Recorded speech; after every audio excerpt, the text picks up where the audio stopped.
bem sobre o terreno aqui. Me perdi. Tudo pronto? Cadê? Atenção! Tá aqui, ó.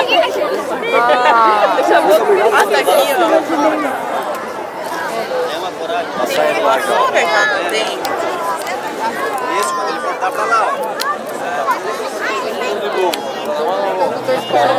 Saltaram! Olha aí!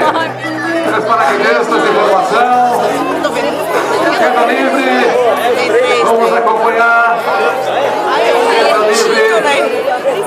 Aí, já abriu o paraquedas. Segundo. E o terceiro. Agora é só acompanhar, só saborear essas imagens aí do céu de Torres, com os paraquedistas Nilton Nogueira, o Abraão e o Sandro saltando a 2.000 metros de altitude. Sensacional! Agora é só aguardar eles chegarem por aqui, preparem as máquinas fotográficas. Olha que beleza! Fazendo manobra! Ah, estão fazendo manobra? Nossa, que bicho louco! O paraquedas azul fazendo as manobras. Olha aí. Ele que foi recordista brasileiro por 3 vezes. Premiadíssimo Nilton Nogueira fazendo essas manobras super arriscadas. Vem chegando ali de macacão vermelho. Ele que é de Torres. Nilton Nogueira. Da equipe Arcanjos. Eles têm escola de paraquedismo em Torres, fazendo um ótimo trabalho aqui na cidade, formando vários paraquedistas. E vem trazendo essas emoções para o público aqui no 26º Festival Internacional de Balonismo. Nilton Nogueira, preparando-se para a aterrissagem. Olha aí, pessoal, vamos acompanhar.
Vamos aguardar o último paraquedista.